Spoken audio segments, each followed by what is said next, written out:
Hey guys, MADgiKIll here. I saw how much you guys loved the previous Halo Wars video, so I decided to make another one that's an alternate base building strategy. Again, this is for Cutter. I only have an alternate base building strategy for Cutter because Fort Deen kind of has special stuff it requires you that you can do that would really help. So basically, you kind of want to completely start what you think you wouldn't do. You want to start building a barracks right away. And then 2 supply pads and a reactor. You want to do it in that order so they build in that order. You should have 200 resources left over. Now I'm playing this on a 3v3 map with only 2 people on it. One, me, and then an enemy. And normally you'd have 2 other people on your team, so there's some stuff that you would have to have your teammates do for you. You cannot play a 3v3 online, a 3v3 map online with only you. So you're going to have 2 people. And you want to build 2 Marines. Now you want to drive your Warthog and tell it to go by all the shield generator towers. And you want to tell 1 Marine to go there and don't touch him. Let him get in the shield generator and kill the... You want him to kill the rebels that are nearby. Because when you kill the rebels, then he gains 2 stars. And then you want to send 2 to the middle and 1 to the other side. That will allow you to take all 4 of them. Now, if there's another cutter on the team, or you fear they're going to take the 3 towers behind you, you want to build 3 more and take those towers again, first. Or if you fear they're going to take the other towers on the other side, you want to take those quickly too.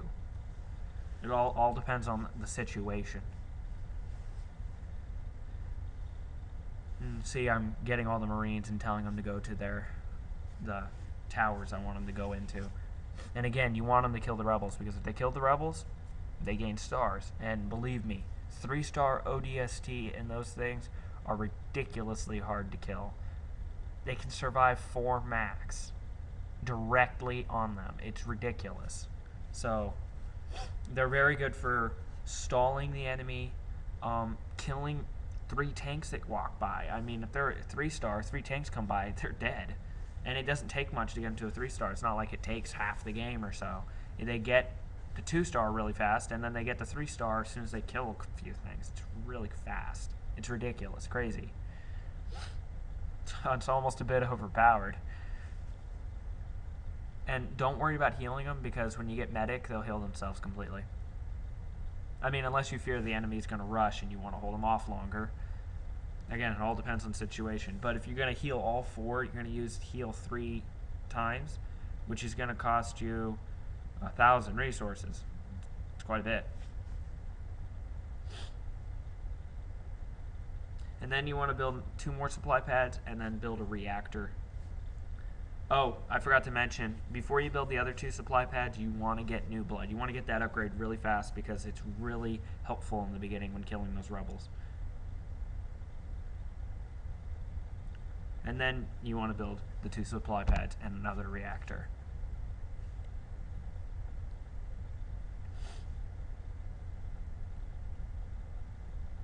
Meanwhile, you can have your teammates killing bases. If you have a Covenant on your team, you probably want them to get 3 stars. And you can gather the resources if it's okay with your teammates. I mean, you should ask. If they're the ones that killed the rebel base, they should be the ones to have the resources, unless they don't mind you having them. So see, you want to build another reactor.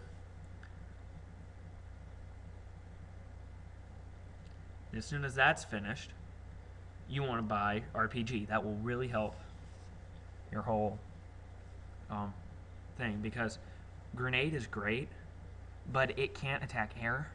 It's weak when it comes to tanks. So if your enemy goes Spartan tanks, you want RPG, because RPG will rip those tanks apart. If your enemy decides to rush with Banshees and they fly into the middle because they see you have the shields and they want those, well, if you have grenade, you can't attack the air, so you need RPG. RPG is essential. After that, you can kind of take a break and you want to start upgrading your supply pads, because you're going to need a lot of money to upgrade your reactor, buy medic, and get ODST. That's almost like 4,000 resources. You're going to need that money. So when you upgrade your supply pad, you may think, oh, I'm wasting 900 resources, but you're not. You're spending 900 resources to earn that 900 resources in half the time you did, and it will continue helping you throughout the rest of the game. I'm going to mention again, this is a defensive strategy, not for offense.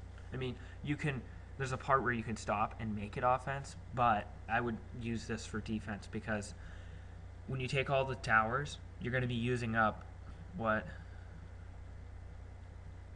10 population of your 40? You're going to be down 10 population when you attack, so I would not suggest using this at all for team. Now, for the purpose of the video, I'm going to speed this next section up because it takes a while to get 1,200 resources and get medic. It takes a long time. And I would not suggest taking down the shield walls to collect those resources. I mean, unless you have like a teammate nearby ready to defend, because if they kill that guy that's supposed to take the shield generator, you got a problem. Alright, so almost got enough for the reactor, and now I'm saving up for medic.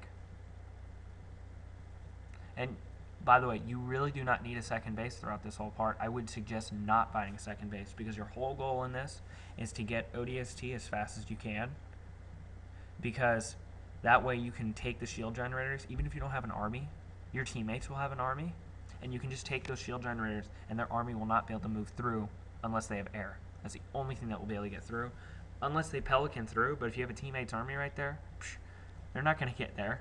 So I'm gonna speed through this part too, so I can get the resources. So for the purpose of the video, so it gets the resources for ODST, and as you probably know, it costs 1,800, 1,800. It's a pretty expensive upgrade, even though they all cost that. But when you only have one base, it's quite a bit. Okay, so now I bought the upgrade. And you just want to keep earning resources. Now, once you get ODST, if you haven't taken the 3 towers by the bases, by the teleporter, I would suggest doing that. As soon as you get ODST, build 6 of those guys. And now would be the time to get a second base, because you pretty much have ODST in the bag. And I'm going to speed this up because this is just the second half strategy, and this is where you build your defense or your offense. Again, I would suggest offense, or defense. I would suggest defense, not offense. And so you want to build 4 supply pads like your first base, and you want to upgrade them pretty quickly as soon as they come out. That way you just don't waste time with an unupgraded supply pad. And you can upgrade Spartans if you like. You don't have to. And see, upgrade them, and you want to upgrade your base and build a field armory in the back. And then you want to build 2 supply pads on the side of that field's armory. That will allow you to get some stuff quickly. You want to get reserves because you're going to need to get an army out quickly because you spent so much time getting ODST. And then you want to build the Wolverines and Cobras. And you want to place like 4 or 5 Wolverines in the middle and Cobras on the sides. And then you want to put Cobras in the middle and Cobras on the sides, but you don't want to put them too close to the shield generator because they might die. And then you want to put Wolverines near them. And I'd put 2 Spartans in the Wolverine, or in the Cobras, and 1 Spartan in a Wolverine. And then you want to upgrade your Mac and just keep working your way up. By now it's got to be like 15-16 minutes, so you should have a pretty good defense going. Alright, this has been MADgiKIll. Please hit the favorite button, the like button, or the subscribe button, especially subscribe and add favorites. Thanks for watching.